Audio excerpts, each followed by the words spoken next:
कैसे हैं आप सब। आई होप आप सब अच्छे होंगे और मज़े में होंगे। और क्या हाल हैं बिटकॉइन के, क्या हाल हैं क्रिप्टो मार्केट के, बात करेंगे। और क्या अपडेट्स आ रही हैं वो भी कवर करेंगे। बिटकॉइन की बात करें तो 26,200 पे लेवल आ चुके हैं। जो 26,700-800 की रेंज हमको बिटकॉइन ने दिखाई थी और 26,600 पे लेवल चल रहे थे, थोड़ा सा लेवल नीचे ज़रूर आए हैं। और कहीं ना कहीं लेवल नीचे आना बनता था क्योंकि 24,900 से, है ना, यहाँ पे अगर आप देखोगे $24,900 से पहले ये वाला जो पार्ट था, ये वाला यहाँ पे लिक्विडेशंस किया अच्छे वाला लॉन्ग वालों का, और वापस क्विक यहाँ पे शॉर्ट वालों को भी लिक्विडेट कर दिया जो यहाँ पे शॉर्ट्स की पोजीशन लग रही थी। और बिटकॉइन के लेवल आ गए यहाँ पे तकरीबन अगर आप देखोगे $26,800 के ऊपर, और अभी 26,200 के ऊपर लेवल चल रहा है। और यहाँ पे अब जो नेक्स्ट अपडेट है वो है 20 सितंबर की, जो काफ़ी ज़रूरी है बिटकॉइन के लिए और मार्केट के लिए भी, क्योंकि CPI बढ़ के आया और FOMC का डिसीजन आने वाला है 20 सितंबर को। और क्या रहेगा इंटरेस्ट रेट को लेके इस बार, क्या इंटरेस्ट रेट भी बढ़ेंगे जो काफ़ी टाइम से CPI के साथ साथ काफ़ी कम हुए। कहाँ तो 75 BPS तक नंबर चल रहा था और कहाँ हम 25 से एक ऐसी पोजीशन पे भी आ गए जब इंटरेस्ट रेट हाई ही नहीं हुआ, है ना। तो मे बी इस बार इंटरेस्ट रेट बढ़ सकते हैं और वो कहीं ना कहीं थोड़ा सा गेम चेंज करेंगे बिटकॉइन के लिए।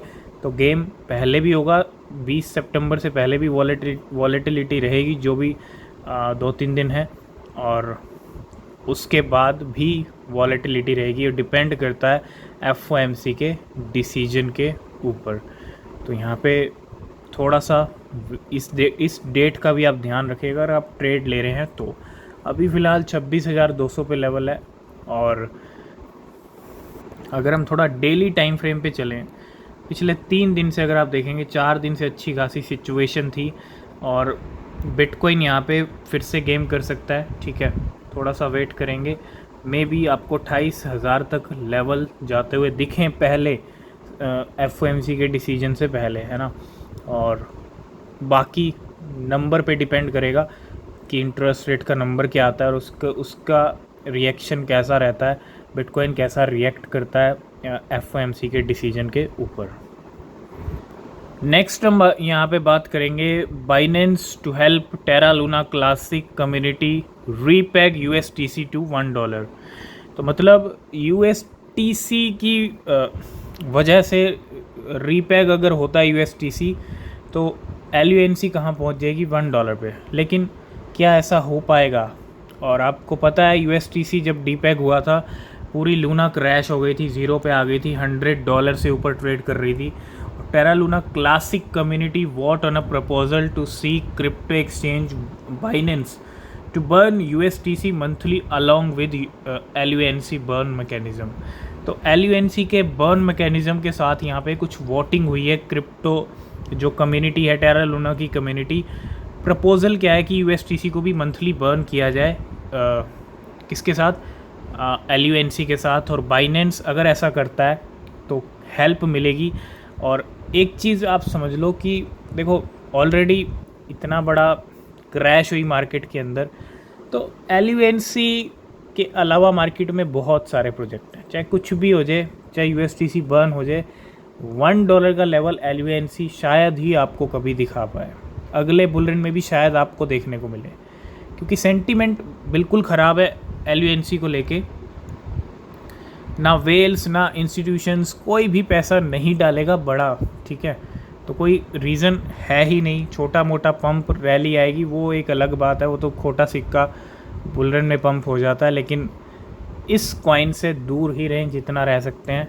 बुलरन के लिए ये कॉइन बिल्कुल भी नहीं है, इसको ऐड मत कीजिएगा, चाहे लूना हो, चाहे USDC हो, और चाहे जो कुछ हो जाए। $1 अगर ये हिट कर ले तो वैसे ही बहुत सारे लोगों को करोड़पति लखपति बना देगी। लेकिन ऐसा सिनेरियो पॉसिबल नहीं है कि भैया एक क्रैश इतना बड़ा देखा और फिर से $1 के लेवल आ जाएं, तो इतना भी गेम चेंज नहीं होता है, ठीक है। तो सेंटीमेंट ख़राब है LUNC को लेके मार्केट में। आज हम बात नेक्स्ट जो अपडेट है वो है इथीरियम को लेके। और इथीरियम के लिए भी बहुत बड़ा अपडेट है। ठीक एक साल पहले सितंबर 2022 वो टाइम था जब इथीरियम का मर्ज हुआ था। काफ़ी ज़्यादा एक्साइटेड थे सब कि इथीरियम का एक पंप आएगा, लेकिन बियर रन सब पे भारी पड़ा, इथीरियम पे भी भारी पड़ा, है ना। और इथीरियम मर्ज 1 ईयर एनिवर्सरी, 4 की insight you need to know. एक साल हो चुका है और इस एक साल के अंदर इथीरियम की बर्निंग की अगर मैं बात करूं, मर्ज से नो डाउट अपग्रेड जो होते हैं वो कहीं ना कहीं इकोसिस्टम के लिए अच्छे होते हैं, है ना। स्केलेबिलिटी की अगर हम बात करते हैं तो बहुत सारे चेंजेस होते हैं, लेकिन इथीरियम बर्न की अगर मैं बात करूँ, ये अगर आप डेटा देखोगे यहाँ पे और पिछले एक साल का अगर आप यहाँ डेटा देखोगे 365 जब से मर्ज हुआ है, आप यहाँ पे नंबर देखोगे बर्निंग का, ठीक है, कितने 980, मतलब 9,80,000, तकरीबन यहाँ पे 10 लाख के करीब और 1 मिलियन, है ना। मतलब इतने जो इथीरियम है ना वो एक साल में बर्न भी हुए हैं in the 365 days since the merge. कितने 9,80,000, तकरीबन 1 मिलियन 10 लाख के करीब जो है इथीरियम मर्ज से लेके अब तक बर्न भी हो चुके हैं। और ये कुछ मर्ज का सिनेरियो है अब तक इथीरियम को लेके। नेक्स्ट हम बात करेंगे शिबा इनू के बारे में। और Shiba Inu sees surging interest in Canada and US beat Dogecoin and Cardano. तो यूएस की बात करें या कनाडा की बात करें तो डॉजकॉइन को बीट किया है और कार्डानो को बीट किया है इंटरेस्ट के मामले में, है ना। तो शिबा इनू का जो इंटरेस्ट है वो कनाडा में और यूएस में बढ़ रहा है, सर्ज हो रहा है ना, और पीछे छोड़ दिया है डॉजकॉइन और कार्डानो को। नेक्स्ट अपडेट भी शिबा इनू को लेके है। और शिबा इनू हो या बाकी क्रिप्टो हो, आप बहुत सारे ट्रांजैक्शन कर सकते हो। क्रिप्टो पेमेंट बहुत जगह एक्सेप्ट होती हैं, शिबा इनू की पेमेंट भी एक्सेप्ट होती हैं, चाहे वो बिल के लिए हो, है ना। बहुत सारे यूज़ केस हैं और FCF पे ने भी यहाँ पे बिल्स के लिए जो है क्रिप्टो पेमेंट अलाउ कर दिया और इसमें शिबा इनू है ना। FCF crypto bill now enable Shiba Inu holder to manage their finances. तो आप शिबा इनू से जो है पेमेंट करके बिल पे कर सकते हो। FCF ने यहाँ पे इनेबल कर दिया है शिबा इनू की पेमेंट और शिबा इनू के यूज़र्स जो है बहुत जगह ऑलरेडी पेमेंट कर सकते हैं अगर उनके पास शिबा इनू है तो। नेक्स्ट हम बात करेंगे स्टेबल कॉइन्स के बारे में। मार्केट का एक इम्पॉर्टेंट पार्ट है स्टेबल कॉइन। कोई भी स्टेबल कॉइन अगर डीपेग होता है तो उसका मार्केट पे भी नेगेटिव इम्पैक्ट रहता है और कोई बड़ा स्टेबल कॉइन डीपेग हो तो बहुत सारे यूज़र्स भी इफ़ेक्ट होते हैं, मार्केट भी इफ़ेक्ट होता है। और स्टेबल कॉइन समिट आज जो है यहाँ पे चल रहा है और अगर आप देखोगे 15 सितंबर की डेट है, कहाँ पे, सिंगापुर में। और ज़रूरी है स्टेबल कॉइन्स के ऊपर बात करना भी, क्योंकि अगर ये इशू भी रहा और जिस तरह से डीपेग हुए 2022 में, सभी स्टेबल कॉइन डीपेग हुए, सभी स्टेबल कॉइन, बड़ा USDT भी डीपेग हुआ है, ठीक है, लेकिन अभी लेवल पे आ चुके हैं वापस। लेकिन ये जो डीपेग वाला इशू है ये बहुत बड़ी प्रॉब्लम क्रिएट कर सकता है क्रिप्टो मार्केट में और इसके ऊपर बात करना, इसका सॉल्यूशन निकालना बहुत ज़्यादा ज़रूरी है। और लास्ट एंड फाइनल में बात करेंगे मीम कॉइन के बारे में और ये मीम कॉइन है डॉज इलॉन मार्स। अभी रिसेंटली बेबी डॉज कॉइन ने अपनी जर्नी स्टार्ट की थी AI से, है ना। और वो जो AI इमेज वाला जो एक लॉन्च होने वाला है वो 19 सितंबर को लॉन्च होने वाला है, 19 सितंबर की डेट है।